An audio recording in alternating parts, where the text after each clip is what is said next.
I used a method that a lot of folks in this area swear by. Now, I wish it wasn't such a controversial move to make. Why are you sitting down? I'm sitting down because I think it gives me a little more gravitas. Is it Did I gravitas or gravitas? I think it's gravitas. Did I interrupt you? What's that? Did I interrupt you? You did, but that's okay.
Hi there, yo folks. I'm Sean, the Modern Yeoman. Welcome back to the Homestead. It's August, and you know what that means. I owe you guys your monthly Homestead update and walk-around episode. Before we go and do that, though, I just wanted to say how nice it is in the barn when it's raining outside. Sometimes I like to just stand here and watch the rain hit the garden and the house and listen to it hit the metal roof and just sit here. It's a very peaceful experience. Try it out for yourself.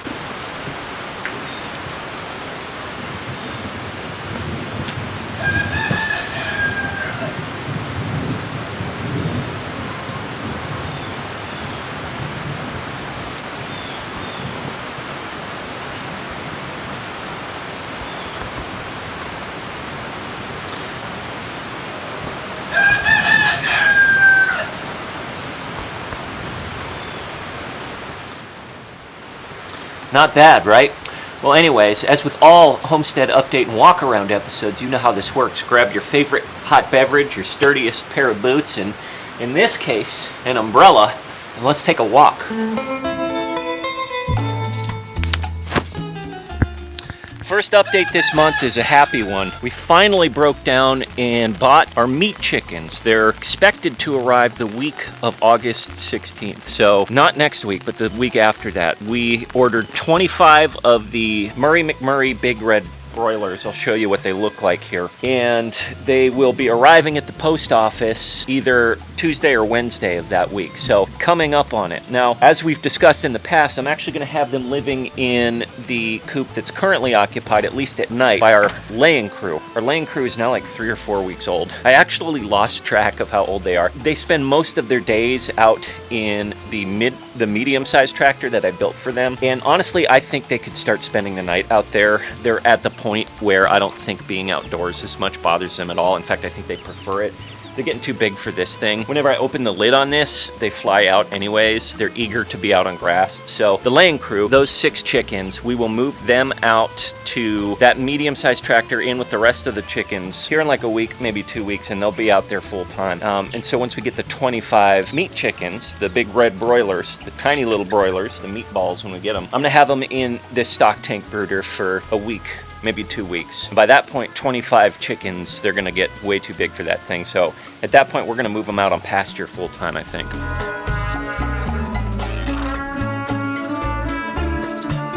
Don't think I need this anymore.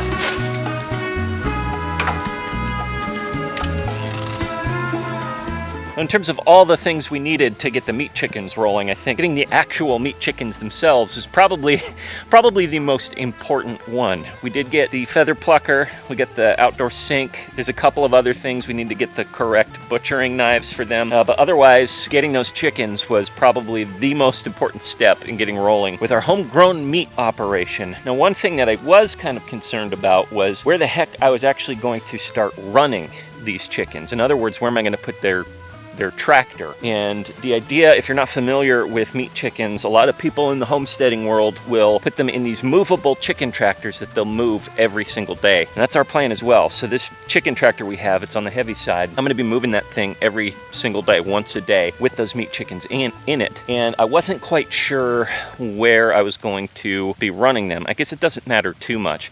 One of the options I had considered was our front pasture. There's a nice hill, I could roll them downhill. Another option that I was considering was right here next to the house. I guess this is our, what is it? Why am I losing all sense of direction right now? Our west pasture. Not even pasture, our little west lawn here. I'd say it's only maybe 1/4 of an acre in size total, so not really that much room to work with. But it's right next to the house, and I think the most important thing for me and for those chickens is that this is mostly a shaded area. This Osage orange tree that you see above me, this thing casts off a lot of shade all year round, and so it doesn't get too hot here. It's always, in the heat of the day, in this area, it's always like 5 degrees cooler. That's one thing that I've noticed. Those chickens being in that meat chicken tractor with the metal roof, I imagine they're gonna heat up pretty quickly. So I will be keeping them under here in this area and running them through here for those 2 reasons. Its proximity to the house, number 1, and the amount of shade that it gets. So I think this is where we're gonna run those chickens once they're ready for grass. Update number 2 is a quick one, but it's a double-edged sword. There's a good side and a bad side to it. The good side first. I think our squash bugs are pretty much gone. The squash bug population seems to have mostly died out. I haven't found any new patches of squash bug eggs or any actual squash bugs in something like a week now. It seems like their population has really died down. I'll see an occasional squash bug here and there, but it seems like maybe the worst of it is over. Perhaps their season is done. Perhaps this is just a natural thing, but I honestly think it has to do a lot with my little neem oil thing that I was doing, plus using the lint roller to tape up any eggs that I saw. So I think that method really did make a difference. Bad news is that they do seem to have done quite a bit of damage in their wake. As you can see here, cucumbers are dead. They're gone. They're not coming back. They did destroy the cucumbers. These squash right here, I don't know if they're gonna make it. They look pretty rough. Like I said, I haven't really seen that many squash bugs on them or under them or in the dirt around them, but they look pretty sickly. I don't know how much longer they've got. I'm gonna take care of them. The pumpkins here, this is an interesting situation because on the one hand, this main pumpkin here is huge and it's already starting to get some fruit. You can see this little guy right here and this guy as well. Geez, and this guy. So this thing is definitely pumping out fruit. It's getting some pumpkins going. But you look at the other side of it and things are rough. They did a number on this half of the pumpkin. This pumpkin up here, not looking too good. There's a couple of healthy leaves on it, but I think they really did their damage on this thing. I don't know if this guy's gonna make it. I'm gonna take care of it. I'm gonna continue to baby these pumpkins and try my best to get them to pull through. It'd be really cool to have some big pumpkins in our pumpkin patch this fall, but it may be too little too late. I don't know. My fingers are crossed. The one really kind of bright side in all of this is with our cantaloupes. For some reason, the squash bugs just never really seemed that interested in the cantaloupes. It's a vine plant. I think it's in the curcubit family. The squash bugs just didn't seem all that terribly interested in the cantaloupes. So I'm continuing to watch these cantaloupes, but so far these guys are thriving. We got many cantaloupes here on the ground. Some are probably only a week or so away from being ripe. I do try and make sure that I flip them so they don't get rotten by laying on one side too long. Fingers crossed, these cantaloupes are gonna make it just fine. Also, there is one extra bit of bright news. Now that I'm out here, I can show you guys. We're starting to get loaded up on comfrey. As you can see here, geez, how many do we have comfreys that have popped up? 1, 2, 3. Little guy right there, that's 4. Big guy right here, that's 5. Here's a little guy popping up, that's 6. Here's 7.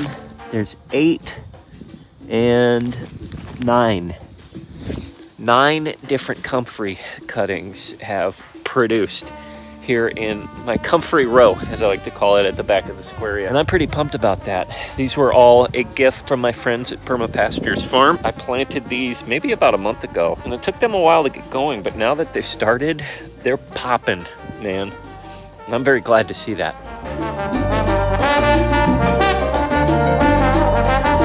My final update is perhaps my most controversial. I never thought garden beds would be such a hotbed of controversy, but here we are. As you probably surmised from the intro to today's episode, I used a good old-fashioned tiller to break the ground behind me here and prepare it for these beds. Originally, those 3 beds were behind me here in this area next to the house. We figured we could get away with growing greens in this spot in partial shade. Turns out that we couldn't. I described our situation in a previous episode, which you can find the link up here. So we decided to move all of those beds here next to the rest of the kitchen garden where they could get a lot more sun. Now that's all well and good, but you might ask, what's so controversial about that? Now that's where the tiller comes into play. A lot of folks in the permaculture world are very anti-tiller. Breaking ground with a tiller is typically a last resort. Typically, I'm with that school of thought. The rest of our kitchen garden, we didn't use a tiller. If you'll remember, we just laid down a silage tarp, killed the grass over the winter, ran the chickens on top of that grass after we pulled the silage tarp off, put the raised beds on top of it, put some compost in those raised beds, and then planted things. You'll also remember that we had a very tough time in spring getting the garden going just because of the hard pan clay that we have to deal with. So I used a method that a lot of folks in this area swear by, and that's a good old-fashioned tiller. Broke up the ground. Now I wish it wasn't such a controversial move to make, but a lot of people say that it really hurts the overall health of your garden. There's other people that argue differently, and I've heard cases for both approaches. All I know is that a lot of people in this area swear by it. They say you need to break up this hard Tennessee clay. And so I decided, in the spirit of experimentation that I've been going with, that I'd like at least 1 row of beds to use that method that the locals seem to prefer and use a tiller to break up the ground. So that's what I did. Again, I wish it wasn't so controversial, but I'm treating this like an experiment. I'm going to put compost on top of this and see how things go when I put some greens in here in the next few weeks. Because here's the deal, at the end of the day, it took a while for these beds to get going, but once they did get going, look how great they look. Everything seems to have taken root just fine with no problem. That being said, we did have a really tough time getting them to that point. So I don't know if breaking up the ground just will give any new plants that I put in here a head start. And I will say, the hard pan clay that we typically deal with is not a problem in this soil. I mean, just check it out. This stuff is broken up so well. Normally I'd be knocking on it like it was bricks. But now I can just pull it right apart. So what's next here? Well, we're gonna get some compost in here, and then we're gonna throw down some winter greens, things like kale, cabbage, arugula, lettuce, what have you, and get them going here in the next few weeks. Hopefully by the time the end of fall comes around, beginning of winter, we'll have a nice crop of winter greens that we can get going here.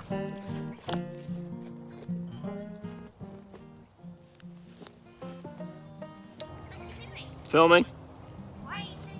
I'm sitting down because I think it gives me a little more gravitas.